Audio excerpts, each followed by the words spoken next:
সকাল থেকে প্রায় রাত ৯টা অবধি আমাদের সবাইকে এই মুহূর্তটার জন্য অপেক্ষা করে থাকতে হয়েছে।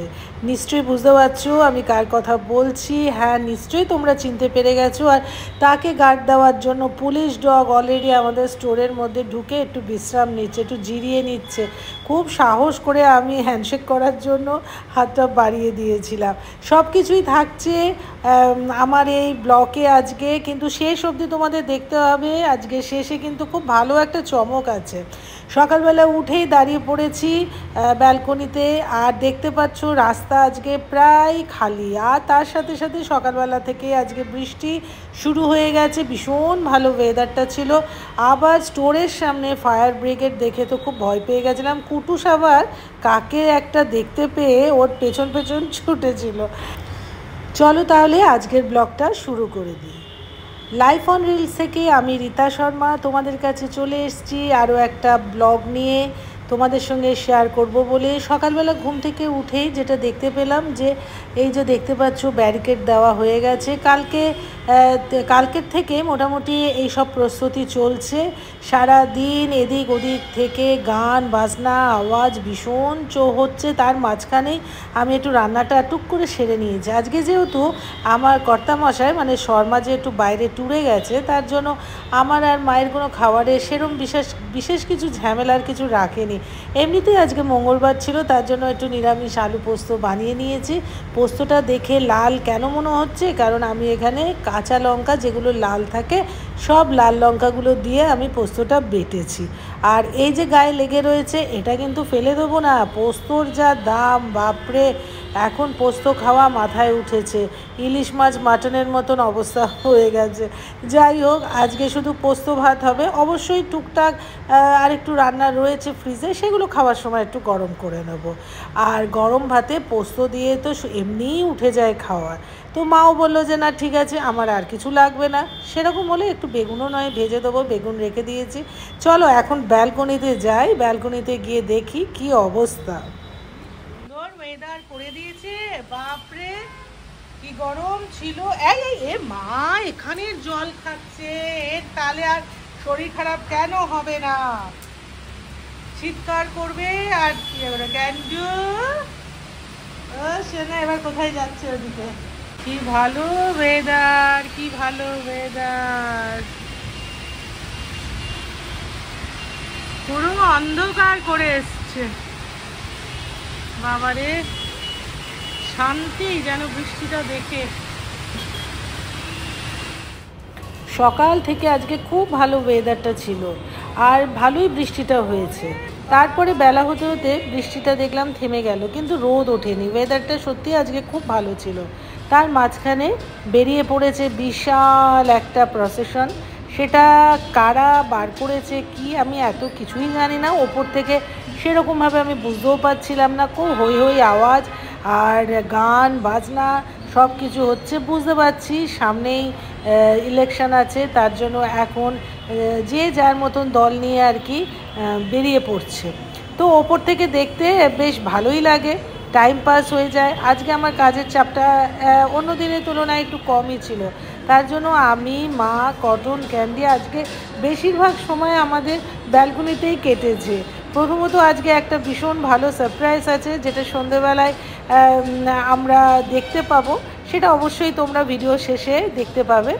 আর সকাল থেকে তার একটা মানে প্রস্তুতি, তার একটা মানে একটা অন্যরকম পরিবেশ হয়ে গেছিলো। আর আমিও হাত নাড়ছি, কেননা গাড়িতে করে যারা যাচ্ছেন তারা এইদিকে তাকিয়ে হাত নেড়েছে। তো আমিও কটন ক্যান্ডিকে নিয়ে মজা করতে করতে হাতটা নেড়ে দিলাম। তো কারা যাচ্ছে, ওখানে কোন নেতা আছে আমি কিছুই জানি না। সেই যেন মনে হচ্ছে পুজো নেমেছে, চতুর্দিকে লোকে লোকারণ্য। ভাগ্যিস বৃষ্টিটা কমে গিয়েছিল। আর ওয়েদারটাও খুব ভালো ছিল আজকে। দুদিন এত গরম পড়েছে যে মানে বলার ছিল না। দেখতেই পাচ্ছ অনেক রকমের ফ্ল্যাগ নিয়ে সবাই হেঁটে চলেছে, বাচ্চা বুড়ো মাঝবয়সী সব রয়েছে। আর এই আমাদের স্টোরের সামনে এখানে তো আগে থেকেই গতকাল থেকে পুলিশের পুরো গার্ড বসে গেছে এখানে, আর ব্যারিকেড পড়ে গেছে, পুরোটা লম্বা করে ব্যারিকেড দিয়ে দিয়েছে। চাওয়ালা বা সবজিওয়ালা যারা টুকটাক রাস্তার ধারে বসে, আজকে তো কারোকে কোনো পারমিশন নেই, এটাই খুব খারাপ লাগে। যাই হোক, ওপরওয়ালার থেকে অর্ডার এসে গেলে কারোর হাতে থাকে না। আর এরা তো ক্রমাগত চিৎকার করতেই থাকছে, যত নিচ থেকে চিৎকার আসছে ওরাও চিৎকার করতে থাকছে। আর আমরা খুব এনজয় করছিলাম, কেননা আজকে প্রথমেই বললাম যে আজকে ওয়েদার ভালো, আজকে আমার কাজের চাপ অনেক কম, তো আমরা আজকে বেশ ভালো এখানটাতে সময় কাটিয়েছি। এই যে বিল্ডিং রাস্তার ধারে ফ্ল্যাট নেওয়ার এটাই একটা প্লাস পয়েন্ট, যে তোমাকে আর কোথাও যেতে হবে না, এখান থেকে দাঁড়িয়ে বেশ এনজয় করো কি হচ্ছে না হচ্ছে, সে দুর্গাপুজো হোক বা ক্রিসমাসের টাইম হোক।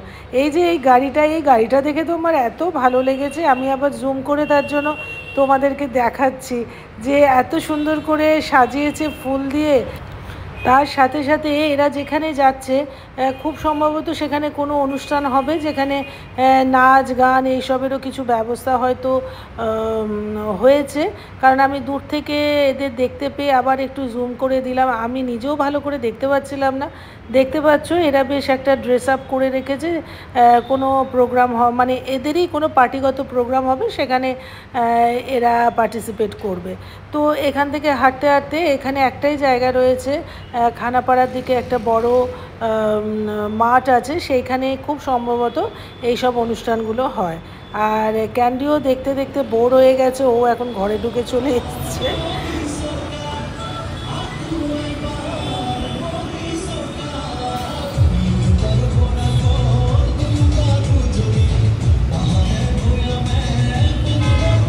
খুব ভালো ভালো গানগুলো কিন্তু অসমিয়া গান বেশ ভালো লাগছিল, কিন্তু ওই যে কপিরাইট হয়ে যাবে ওই ভয়ে আর গানগুলো দেওয়া যাচ্ছে না।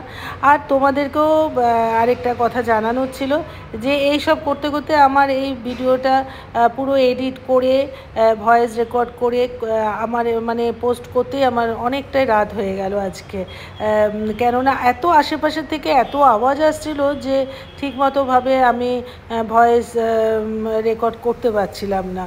তো যাই হোক, আমি এখন নিচে নেমে চলে এসেছি, দেখতে পাচ্ছ এই যে পটুস মানে যাকে দেখবে একটু অন্যরকম তার পেছনে ছুট লাগাবে। ও আমাদের স্টোরের সামনে কোনো মানে আননোন কারোকে এরকম একটু দেখলে এই রকম ছোটাছুটি করতে থাকে, তাড়া করে। আর এখানে একটা ফায়ার ব্রিগেডের গাড়ি দাঁড় করিয়ে রেখেছে, এটা কিসের জন্য জানি না, মানে এটা যেহেতু আজকে যিনি আসছেন সেটারই চিন্তাভাবনা করে রাখা রয়েছে। তো সব কিছু ব্যবস্থা মোটামুটি দেখলাম বেঁধে ছেদে সবাই রেডি, পুলিশ সবাই এদিক ওদিক সিঁড়িতে, মানে সবাই রেডি হয়ে রয়েছে কখন সেই মুহূর্তটা আসবে আর আমরা সামনে থেকে দেখতে পাবো। আর তোমরাও কিন্তু এটা দেখতে দেখতে চট করে আমার চ্যানেলটাকে সাবস্ক্রাইব করে দিও, অবশ্যই যারা করোনি তাদের জন্য বলছি। আর তার সাথে সাথে যেটা করার দরকার সেটা হচ্ছে পাশে থাকা বেল আইকনটাকে অবশ্যই করে প্রেস করো। ওটা প্রেস না করলে আমি যে ডেলি ভিডিওগুলো ছাড়ি, ব্লগগুলো ছাড়ি, সেইগুলো তোমাদের সেই নোটিফিকেশানগুলো তোমাদের কাছে তাহলে পৌঁছাবে না। তাই অতি অবশ্যই সাবস্ক্রাইব করার পরে বেল আইকনটাকে প্রেস করে দিও, তাতে করে তোমাদের কাছে নোটিফিকেশানগুলো সবার আগে চলে আসবে। এই যে দেখতে পাচ্ছ এটা হচ্ছে একটা মানে পুলিশদের ডগ, সেটা জার্মান শেফার্ড, যেটাকে আমি ভীষণভাবে ভয় পাই। মানে আমি আজকে ওর সাথে যে হাত মেলাবো আমি মানে সেটা ভাবতেই পারিনি, খুব ভয় পাচ্ছিলাম। ওই দেখো কীরকম করছে, মানে ও আসলে আমার কটন ক্যান্ডির গন্ধটা পেয়েছে, তো তার জন্য আমাকে সারা শরীরে শুকছে, আর সে আমার হাতটা ধরে কামড়ে। এরা ভীষণ মানে যেহেতু পুলিশের ডগ সেই কারণে মানে একদম টোটালি পুরো ট্রেন্ড আছে, তো ওই কারণে উনি যিনি নিয়ে এসেছেন আমাকে বলে আপনি নির্ভয়ে ওর সাথে হ্যান্ডশেক করতে পারেন। তো যাই হোক, ওই যে সামনে দেখতে পাচ্ছ ওকে নিয়ে পায়চারি করছে। তো ওকে দেখে না আমাদেরই খুব কষ্ট লাগছিল। ও এতটাই সকাল থেকে বোধহয় এইভাবে ও ডিউটি দিচ্ছিল, যার জন্য হাঁপিয়ে যাচ্ছে। আর এসে আমাদের স্টোরে আমরা ওর দিকটাতে একদম বড় ফ্যান একটা লাগিয়ে দিয়েছিলাম, সেখানটাতে বসে দেখছিলাম, একটু জিরিয়ে নিচ্ছিল। যথারীতি ওর আবার ডিউটি পড়ে গেছে, আবার ওকে বেরিয়ে যেতে হলো।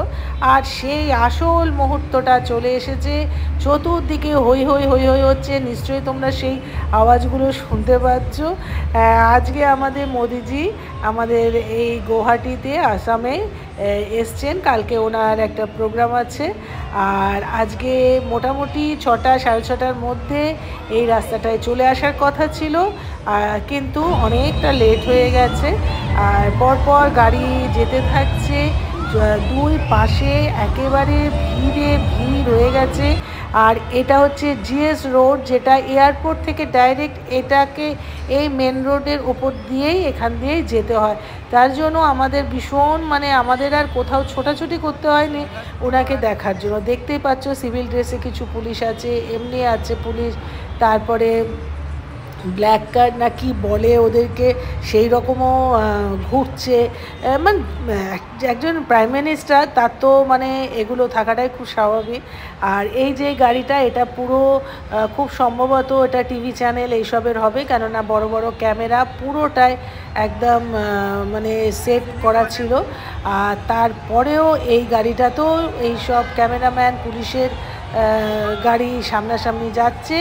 আর এই যে আমাদের মাননীয় প্রধানমন্ত্রী মোদিজিকে আমরা একদম সামনে থেকে দেখতে পেলাম। ভাল লাগছিল, বেশ ভালো লাগছিল দেখে। যাই হোক, এমনি দেখা টিভিতে দেখা আর নিজের চোখের সামনে এই যে আমরা হাত নেড়ে যাচ্ছি, ওই পাশ থেকে বাচ্চাগুলো বিশেষ করে এত এক্সাইটেড, মোদিজি মোদিজি করে চিৎকার করতে থাকছে, খুব ভালো লাগছিল। অতক্ষণ কালকের থেকে প্রস্তুতি চলছে, আর আজকে সারা দিন আমাদের এই রকমভাবে কেটেছে। সন্ধেবেলায় আমরা জানি যে এখান দিয়েই যাবেন, তার জন্য সবাই অনেকক্ষণ ধরে অপেক্ষা করে আমরা ছিলাম। ফাইনালি আমরা দেখতে পেলাম, খুব ভালো লাগলো দেখে। হাতটা তো নাড়িয়ে দিয়েছি, উনি আমাদের এদিক ওদিক দুই পাশে হাত নাড়িয়ে নাড়িয়ে গেলেন। তো ভালো লাগলো, বেশ ভালো লাগলো। মাকেও ওপরে বসিয়ে রেখেছিলাম। মা সন্ধে থেকে কিন্তু চেয়ার নিয়ে রীতিমতো বসে রয়েছে ব্যালকনিতে মোদিজিকে দেখবে বলে। তো এখন আমি ঘরে গিয়ে জানতে পারবো মা কতটা দেখতে পেয়েছে। আজকে ব্লগটা এখানেই শেষ করছি। সবাই খুব ভালো থেকো।